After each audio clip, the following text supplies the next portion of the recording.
के जेल जाने के बाद अब अखाड़ा परिषद ने फर्जी बाबाओं की एक सूची जारी की है। इस सूची में हिंदू धर्म के नाम पर अपनी अलग शाखा चलाने वाले 14 बाबाओं के नाम हैं। जी गुरु। आज के बाद अब अंधविश्वासी कहना बंद कर देना, वरना नंगा कर दिया जाएगा। कितना आसान है किसी को डराना। यहाँ बस ये बोलना है कि बुरी नजर लग गई है तुम्हारे नक्षत्र खराब है, काला साया है तुम पर, ईश्वर नाखुश है तुमसे, पिछले जन्म में बड़े पाप किए हैं तुमने। ऐसा करो 11,000 का चढ़ावा चढ़ा के प्रसाद ले लो, बाबा जी से घर पे यज्ञ करवा लो, पूजा करके कुंडली ठीक करवा लो, दरगाह शरीफ पर चादर चढ़ा दो, इस ईद बड़े जानवर की बलि दे दो, चर्च जाके फादर से एक्सॉर्सिज्म करवा लो, इस बार चर्च को बड़ा डोनेशन दे दो, और न जाने क्या क्या। और अगर ये ऐसा ना करे तो जो ये आज धर्म का बिजनेस 2.5 लाख करोड़ से भी ज़्यादा का बन गया है वो कभी पॉसिबल ना हो पाता। सोचिए, जिस देश में रिलीजन का बिजनेस देश के एजुकेशन बजट से 2 गुना बड़ा हो, वहाँ धर्म के नाम पे, जात के नाम पे लड़ाइयाँ तो होंगी ही।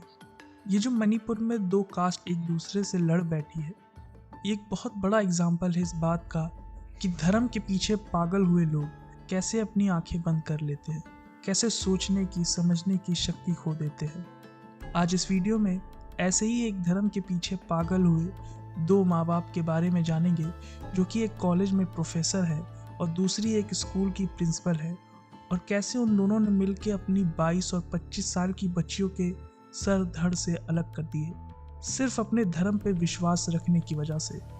वीडियो शुरू करते हैं। आंध्र प्रदेश, मदनपल्ले शहर, एक नॉर्मल सी फैमिली। ये फ़ोटो आपने ज़रूर इंस्टा या फेसबुक पे देखी होगी। ये फ़ोटो उसी फैमिली की है।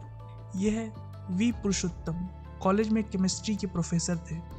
इनकी पत्नी वी पद्मजा एक प्राइवेट स्कूल में प्रिंसिपल थी।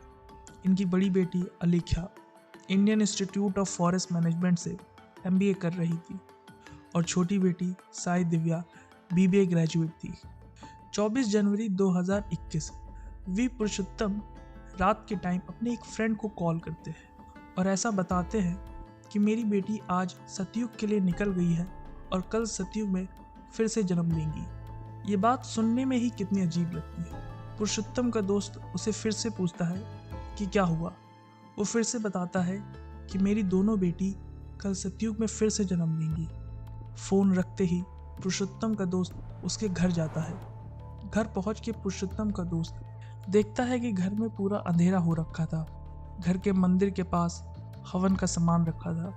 हवन में आग जल रही थी। आसपास पूजा का और काले जादू का कुछ सामान बिखरा हुआ था।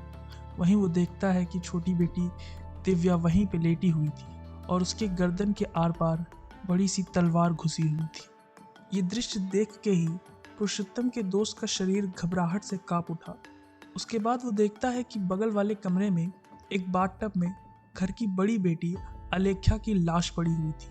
बाथटब का पानी पूरा खून से भर गया था। इतना सब देखने के बाद पुरुषोत्तम के दोस्त को अब पुरुषोत्तम से डर लगने लग गया। उसे डर लगने लग गया कि कहीं ये अब उसे भी ना मार दे। किसी तरह पुरुषोत्तम से बहाना बना के उसका दोस्त घर के बाहर आता है और फौरन पुलिस के पास भागता है। पुलिस भी इस बात पे यकीन नहीं कर पा रही थी कि कौन से माँ बाप अपने 22 और 25 साल की बेटियों के शरीर में तलवार उतार देंगे। लेकिन जिस देश में 6-6 महीने के बच्चों को खौलते दूध में, खौलते तेल में नहला दिया जाता हो, गरम कोयले पे लिटा दिया जाता हो, वो भी एक अधेड़ उम्र के पागल पाखंडी के कहने पर, उनसे कोई और उम्मीद हो भी नहीं सकती। पुलिस पुरुषोत्तम के घर आती है। पहले तो दोनों माँ बाप पुलिस को घर में आने से रोकने लगती है। फिर ज़बरदस्ती करने के बाद पुलिस घर में दाखिल होती है। घर का मंजर देख के पुलिस फौरन दोनों माँ बाप को गिरफ्तार करती है और दोनों बेटियों की लाश को पोस्टमार्टम के लिए भेज देती है। अंधविश्वास में दोनों माँ बाप इतने अंधे हो गए थे, इतने पागल हो गए थे कि इतना सब होने के बाद भी दोनों यही कहे जा रहे थे कि उन्हें सुबह तक इंतज़ार करने दिया जाए। सुबह यानी 25 जनवरी। 25 जनवरी से सतयुग चालू हो जाएगा और उनकी बेटियां फिर से जी उठेंगी, फिर से जन्म पा लेंगी। हालांकि जाहिर है सुबह ऐसा कुछ नहीं होता है। नॉर्मल प्रोसीजर के चलते केस फाइल किया गया और इन्वेस्टिगेशन शुरू की गई। दोनों माँ बाप अथॉरिटीज़ के साथ बिल्कुल कोऑपरेट नहीं कर रहे थे और ऐसे बिहेव करने लग गए जैसे कि उनका मानसिक संतुलन खराब हो चुका हो। लेकिन पद्मजा इंटेरोगेशन में बताती हैं कि उस रात 24 जनवरी को पहले छोटी बेटी ने बड़ी बेटी से कहा कि वो उसे मार दे ताकि वो अगली सुबह सतयुग में जन्म ले सके, और अलेखा दिव्या को मार देती है। फिर अलेखा पद्मजा यानी अपनी माँ से कहती है कि वो अब उसे भी मार दे ताकि वो अगली सुबह अपनी बहन के साथ सतयुग में जन्म ले सके। और इसके बाद पद्मजा अलेखा के सर पे भारी चीज़ से वार करके उसे भी मार देती है। वी पुरुषोत्तम और पद्मजा दोनों ही धर्म की बातों पर इतने अंधे हो गए थे कि उन्हें सच में लगने लग गया कि अगली सुबह से सतयुग शुरू हो जाएगा। दरअसल ये जो कलयुग और सतयुग का कॉन्सेप्ट है वो हिंदू धर्म के स्क्रिप्चर विष्णु पुराण में बताया गया है। इसके अनुसार समय को 4 युग में बांटा गया है: सतयुग, त्रेता युग, द्वापर युग, कलयुग। सतयुग में कुल 17,18,000 साल है, त्रेता युग में 12,96,000, द्वापर युग में 8,64,000 और कल युग में 4,32,000 साल है।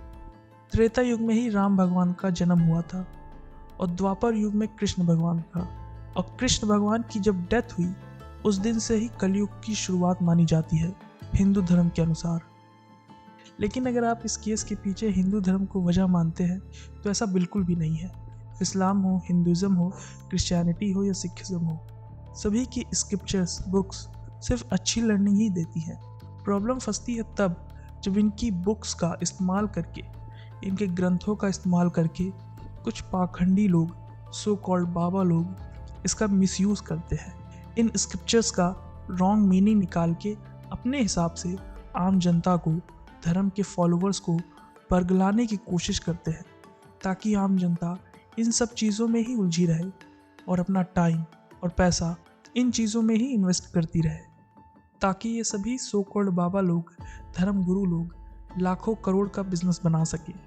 लेकिन इससे बड़ी प्रॉब्लम ये खड़ी होती है कि ये लोग अपने बिजनेस के चक्कर में, अपने प्रॉफिट्स के चक्कर में आम लोगों को ऐसे मूर्ख बनाते हैं, बेवकूफ़ बनाते हैं कि लोग अंधविश्वास के एक बड़े से जाल में फंस जाते हैं, जिसकी वजह से कई बार लोग सोचने की, समझने की शक्तियाँ भी खो देते हैं।